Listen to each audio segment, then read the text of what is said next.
So, originally, this was going to be a video on Dark Harvest, and if you've played League of Legends at all within the last week or two, you probably already know that Dark Harvest deserves an entire video on its own. But no, I feel like there is yet another nerf incoming on Dark Harvest. It got like almost half the effectiveness of it a week or so ago. But I want to hold off and see if this continues to exist before I decide to voice my incredibly great opinion of it. But I'm pretty sure that Riot will not allow a meta in which literally everybody runs Dark Harvest, even if you're playing AD Soraka support. Like, you can technically play anything, anywhere, as long as it has Dark Harvest on it, to the point that the team that generally wins is the one that has the most Dark Harvests on that team. This is a test, Riot. Please don't fail. But nah, today, despite my apprehension since I have been utterly abusing this champion, I thought that maybe today I'd tell you a little bit about Kassadin, or warn you about him. Either works, really, kind of, to be honest. Like, Kassadin is a playable caster minion in League of Legends. By repeatedly dying throughout the course of the game from constant ganks from the enemy, you can harness the power of Ganesh and you will reincarnate slightly stronger every single time until you eventually get to the point where you're basically guaranteed to one-shot pretty much any champion if they allow the game to go on long enough. Playing Kassadin turns League of Legends from a strategy game, a multiplayer online battle arena, into a survival horror game. Summoner's Rift transforms into Silent Hill, and you're Harry Mason. Your daughter is your power spike, and pathetically tickling enemy bumholes with your gigantic arm lightsaber is the game plan. These are great metaphors and similes, guys. Great metaphor. Please subscribe. Stop the video right now. Just subscribe to the channel, because that was just a great comparison. A little bit stretched, but still good.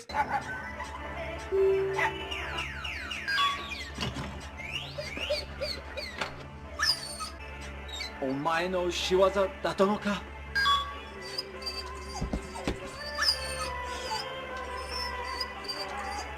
For the first 25 to 30 minutes of every single game of League of Legends that you play as Kassadin, you'll beg, you'll cry, you'll whine, and you will smash your desk to bits.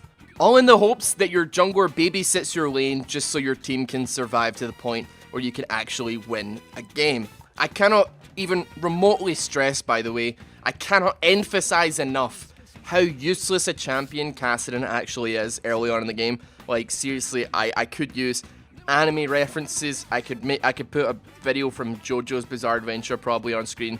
I'm sure there's a video somewhere of JoJo that is somewhat relatable to this.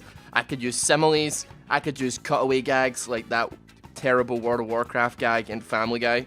Leroy Jenkins! Oh man, we're dying! Damn it!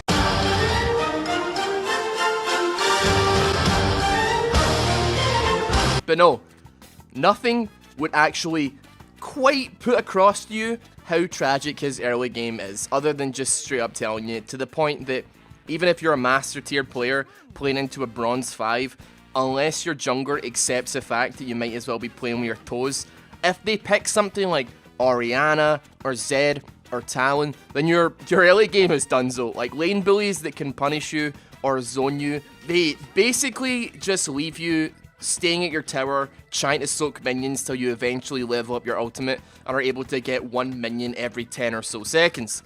There are things you can do to mitigate this, of course, like taking fleet footwork, meaning that you're actually able to heal a little bit under tower every so often and survive lane easier. It does actually quite a bit of extra damage as well if you rift walk onto an enemy and smash him with the W with fleet footwork and a sheen, or you can be an ape like me and actually take Grasp of the Undying because you weren't paying attention in champion select and you just swapped your account because you'd waited 45 minutes to actually try and get a game on mid. You kept getting off-filled to like bot or support or top or anything that wasn't fucking mid. Kassadin! But a lot of people are also taking Dark Harvest because Christ almighty, man, can you imagine the damage levels if you actually had that on top of your already absurd burst? Just imagine, because I don't have any footage to show you because I waited 45 minutes and I got mid-casting and finally, and then I fucking took Grasp of the Undying!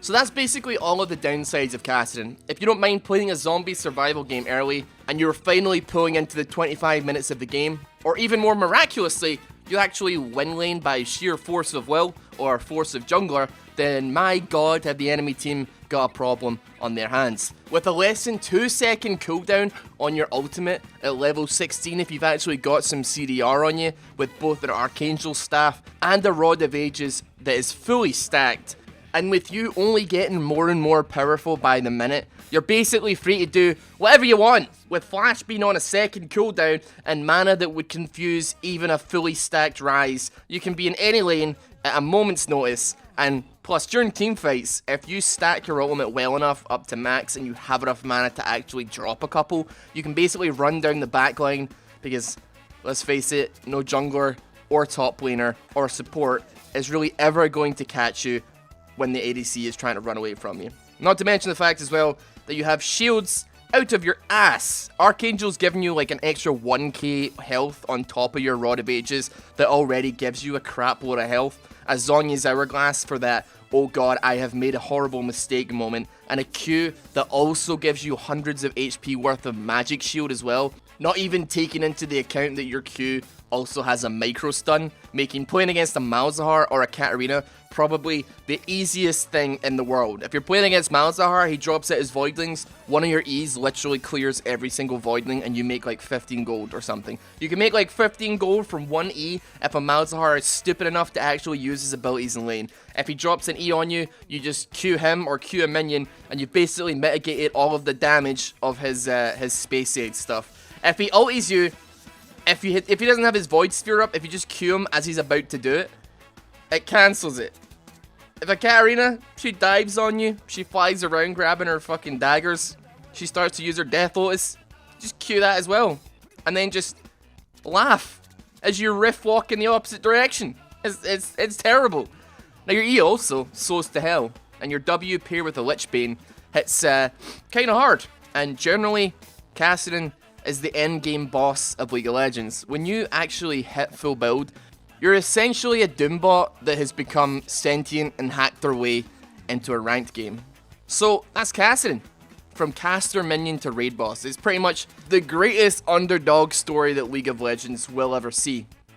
And that's just how it works. But I'm just gonna say, there's already talks. There's already rumblings on the League of Legends subreddit. People are calling for Kassadin nerfs. Honestly, I'm not sure whether or not I think he's too strong. Like, you may want to drop your opinion in the comment section of whether or not you think Kassadin is good or not. I fully agree that late game, Kassadin is out of order. He's just completely and utterly ridiculous as far as damage, mobility, and defensives go. It's like he does the damage of an actually good Ryze, but with none of the actual risk of going near enemy champions.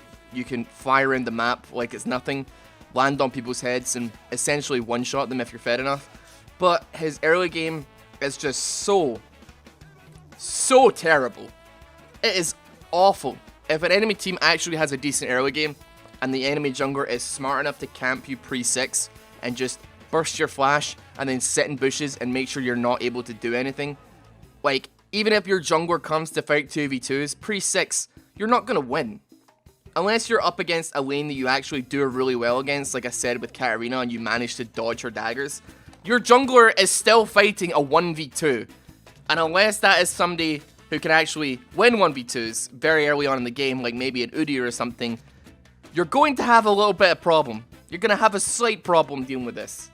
So, that's it. I guess he's kind of very similar to, like, Pantheon, except completely and utterly reversed. He's abysmal in the early game, but completely and utterly pops off towards late game. So, I've got my bases covered. Now all I really need to do is find a champion that I can abuse solo queue with that's good throughout the entire game. I've got one that does great early and shit late, but one that does shit early and great late. I need a new champion that does good in the middle, because this isn't working for me. Anyway, that's Kassadin. If you continue to play him and he gets banned, don't ban him in solo queue, by the way, because if you're hovering around the plat 4, plat 3 region, don't ban him on EUS, because I will fucking destroy you. If you're in my team, I'll run it down mid. I'm just saying right now. But yeah, he's probably going to get nerfed. People are complaining about him. Fleet Footwork's already strong, and Dark Harvest probably makes him a lot stronger as well. So, Yeah, get it while you can. Get the preseason LP while you still got a chance. I'll see you guys tomorrow, or maybe I'll see you on stream. I have no idea. But thank you very much for watching. Subscribe to the channel, and go fuck yourselves. Goodbye. Thanks.